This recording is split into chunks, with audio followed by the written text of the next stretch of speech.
नमस्कार दोस्तों, मैं हूं गोपाल राजपूत करन। मेरी दिल्ली मेरी शान की खास मुलाकात में मैं एक बार फिर आपका स्वागत करता हूं।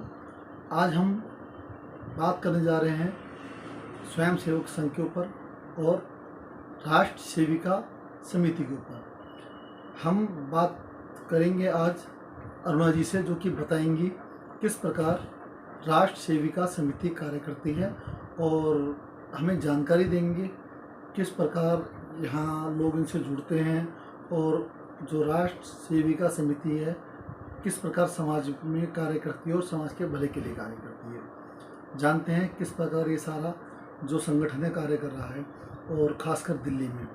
तो मेरी दिल्ली मेरी शान की खास मुलाकात में अरुणा जी का बहुत बहुत स्वागत है। जैसा कि बहुत सारी भ्रांतियाँ हैं राष्ट्रीय स्वयंसेवक संघ को लेकर, लोग जानते नहीं हैं। आप चैनलों में आपको देखा होगा कि लोग कुछ भी बोल जाते हैं कि संघ जो है अपने तरीके से काम कर रहा है, उसका तरीका एक अलग काम करने का है। लेकिन जहाँ तक जो लोग उनसे जुड़े हुए हैं उनका मानना है कि जो स्वयं सेवक संघ है या राष्ट्रीय सेविका समिति जो है पुनरुत्थान समाज को, परिवार को एक राह देने का काम करती है जी। ऐसा मानना है जो इसमें जुड़े हुए हैं।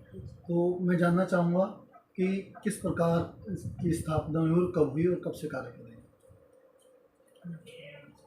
मैं आपको बता दूं कि राष्ट्र सेविका समिति जो कि महिलाओं का विंग है, जो समाज और राष्ट्र के उत्थान के लिए कार्य करता है, तो वह महिलाओं का एक ऐसा विंग है जहां पर महिलाओं का सामाजिक कार्य करने की इतनी बुद्धिमत्ता दी जाती है, प्रशिक्षण दिया जाता है, जिससे प्रत्येक घर की महिला विजयी हो और कार्य को निरंतर आगे बढ़ाती चले, जिससे कि हमारा देश इतनी गतिविधियां करते करते और आगे बढ़े और निरंतर आगे बढ़ता रहे। क्योंकि है ना, स्त्री राष्ट्र का आधार कहा गया है। यदि एक स्त्री शिक्षित होगी तो परिवार के 7 लोगों को शिक्षित करेगी और वह 7 लोग समाज को और समाज से राष्ट्र को शिक्षित करेंगे। इसी तरह से महिलाओं का जिस तरह से बौद्धिक विकास होगा तो वह परिवार से लेकर समाज और समाज से राष्ट्र तक विकास करेगी। तो हमारा ध्येय तो वंदनीय मौसी जी लक्ष्मीबाई केलकर जी, जिन्होंने 1936 में महिलाओं की राष्ट्र सेविका समिति का निर्माण किया और वहाँ पर महिलाओं को एक एक करके जो ज्योत जलाई, जो आज 82 वर्षों से भी अधिक होने पर निरंतर चलती जा रही है। यहाँ पर महिलाओं को 15 दिन का प्रशिक्षण दिया जाता है। प्रत्येक ये प्रशिक्षण दिया जाता है, कब दिया जाता है और लोग उसमें किस प्रकार सम्मिलित होते हैं? यह प्रशिक्षण वर्ग प्रत्येक वर्ष, जिसे बंधुओं में कहा जाता है कि प्रथम वर्ष, महिलाओं में उसे प्रवेश वर्ग कहा जाता है। इसमें 15 दिन का प्रशिक्षण दिया जाता है, जिसमें सुबह 4 बजे जागरण से लेकर रात के 10 से 10:30 बजे तक लगातार सामाजिक, धार्मिक, शारीरिक, बौद्धिक, मानसिक सत्र चलते हैं, जहां महिलाएं अपने आप को इतना सक्षम बना लेती हैं कि यदि वह समाज में किसी भी क्षेत्र में खड़ी हो जाएं तो उनका व्यक्तित्व, चाहे वो चरित्र हो या मानसिक हो या शारीरिक हो, एक अलग ही अपना परिचय देता है। मैडम, इसकी स्थापना कब हुई और ये किस प्रकार से महिला जुड़ती हैं? वंदनीय लक्ष्मीबाई केलकर जी ने सन 1936 में नागपुर के वर्धा जिले से इसकी शुरुआत की और आज इस समिति को 82 वर्षों से भी ऊपर हो चुके हैं। और आप देख रहे होंगे कि हिंदुस्तान की नहीं, पूरे संसार में हर जगह शाखाएं, निरंतर शाखाएं चलती रहती हैं और शाखा से ही व्यक्ति निर्माण का कार्य होता है। तो जिस प्रकार बंधुओं की शाखा लगती है, उसी तरह बहनों की भी शाखा लगती है। अक्सर महिलाओं को या परिवार को यही नहीं पता होता कि जिस तरह से संघ RSS पुरुषों के लिए कार्य करता है, समाज के लिए कार्य करता है, उसी तरह महिलाओं की भी एक विंग है, राष्ट्र सेविका समिति। मैडम, आपने एक शब्द सुना होगा, लव जिहाद। अक्सर बच्चों का, छोटे छोटे से ब्रेन वॉश कर दिया जाता है और पूरा परिवार टूट जाता है इस सब चीज़ों से। तो क्या इसमें आपका योगदान है या आपको किस प्रकार चाहते हैं कि हमारी बच्चियाँ इस झांसे में ना आएँ? निश्चित रूप से राष्ट्र सेविका समिति का एक विशेष योगदान है कि तरुणियों का इतना मानसिक विकास कर दिया जाए, वो इतनी सक्षम हो जाए कि अपने भविष्य के लिए क्या सही है क्या गलत है ये फैसला ले सके। और जहाँ भी वह तरुणी खड़ी होगी उसका इतना मानसिक विकास कर दिया जाता है, वो अपनी सोच से इतनी परिपक्व हो जाती है कि वह इन झमेलों में कभी नहीं पड़ती। अभी दिल्ली में जहाँ तक मैं समझ रहा हूँ, एक कार्यक्रम हुआ था राष्ट्रीय सेविका समिति का, क्या कार्यक्रम रहा था और किस समय में? देखिए, 2023 में 20 मई से लेकर 5 जून तक प्रवेश और प्रबोध वर्ग का प्रशिक्षण गीता बाल भारती स्कूल राजगढ़ कॉलोनी गांधीनगर में दिया गया था, जिसका समापन हुआ था 5 जून को। और 5 जून को जो प्रबोध वर्ग का समापन हुआ, उसके बाद वहाँ से जो महिलाएं निकली, ये समझ लीजिए कि वो समाज में एक उदाहरण पेश करने वाली है। और श्रीमती विदुषी शर्मा जी दिल्ली प्रांत सह कार्यवाहिका हैं, उन्हीं के निरीक्षण में यह कार्य हुआ। और वर्गाधिकारी श्रीमती सुनीता भाटिया जी रहे और अखिल भारतीय प्रांत प्रचारिका श्रीमती श्री पखीला जी रहीं। और कुल मिलाकर चंद्रकांता जी, जो कि उत्तर क्षेत्र से आई थी, जिनकी देखरेख में यह वर्ग संपन्न हुआ।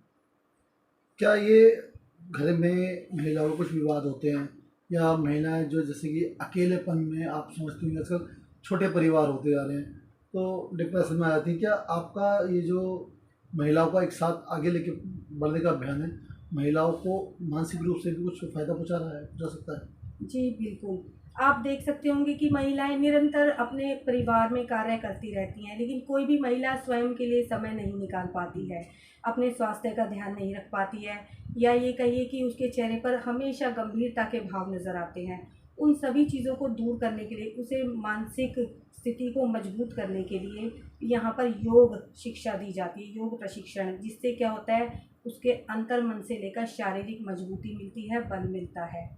और महिलाओं को निरंतर ये क्रीड़ा, आप समझते होंगे आज के समय में केवल बच्चे ही जब अपना शारीरिक क्रीड़ा खेल नहीं करते हैं तो महिलाएं कहाँ से करेंगी। तो यहाँ एक मत होकर सामूहिक रूप से महिलाएं खेल खेलती हैं और बौद्धिक सुनती हैं, जिससे कि है ना, उनकी मानसिक शक्ति इतनी मजबूत हो जाती है कि वो अपने आप में स्वयं इतनी सक्षम हो जाती हैं कि उन्हें उनके मानसिक पटल पर कोई और अपना दुर्व्यवहार नहीं कर सकता। आप कुछ निवेदन करेंगे, कुछ महिलाएं आपसे जुड़े और किस प्रकार? मैं हिंदुस्तान, या ये कहिए कि इस पूरे संसार की समस्त बहनों से यही प्रार्थना करूंगी, या यही उनसे मेरा, कह सकते हैं, एक संपर्क करने का एक माध्यम होता है शाखा। तो प्रत्येक बहन अपने आसपास पता करे कि शाखा कहाँ लगती है, बंधुओं की लगती है, यदि वहाँ बहनों की नहीं लगती तो वहाँ के बंधुओं से, आदमियों वाले विंग से संपर्क करें और लगातार कहीं ना कहीं लय पहुँचते पहुँचते और महिलाओं की शाखा से जुड़ें, क्योंकि बाल शाखा लगती है, बंधुओं की शाखा लगती है, एक बहनों की शाखा ऐसी है जिसकी महिलाओं को जानकारी नहीं है। तो मैं इस कार्यक्रम के माध्यम से मैं आप लोगों को यही बताना चाहूँगी कि वह बहनें जो स्वयं कुछ करना चाहती है अपने लिए, देश के लिए, समाज के लिए, तो वह शाखाओं से जुड़ें और शाखाओं से जुड़कर अपने व्यक्तित्व में निखार लाएं और अपने परिवार, समाज और अपने राष्ट्र का कल्याण करें। क्योंकि राष्ट्र सेविका समिति का केवल एक ही ध्येय है, हिंदू राष्ट्र का पुनः निर्माण। क्योंकि हमारा जो राष्ट्र है अभी महान नहीं बना, हमारा राष्ट्र सदियों से, आदि काल से, प्राचीन समय से ही महान रहा है, तेजस्वी रहा है। तो तेजस्वी राष्ट्र का पुनः निर्माण ही हमारा लक्ष्य है, और जो हमारे अपने स्वार्थ से कहीं ऊपर है। ये थी हमारे साथ अरुणा जी ने बताया कि महिलाओं को राष्ट्र सेविका समिति से जुड़ना चाहिए और इससे मानसिक विकास होता है, परिवार, ये कहें कि पूरा परिवार आगे बढ़ता है। क्योंकि एक जो माता होती है, या ये कहें कि घर की गृहिणी होती है, समाज को वही आगे लेके जाती है। आप जैसे देख सकते हैं, इसका सबसे बड़ा उदाहरण है शिवाजी राजे जी। उन्होंने, माता जीजाबाई ने किस प्रकार शिवाजी को शस्त्र ज्ञान से लेके उनका पूरा चरित्र निर्माण किया, जिससे कि भारतवर्ष में हिंदू राष्ट्र की स्थापना हो सकी। मैं मेरी दिल्ली मेरे संग की खास मुलाकात के लिए आपसे यही विदा लेता हूँ। मैं गोपाल राजपूत करण आपसे फिर मिलूँगा एक नई शख्सियत के साथ। नमस्कार। सही रहा? कुछ सोच लीजिए, कुछ रह गया तो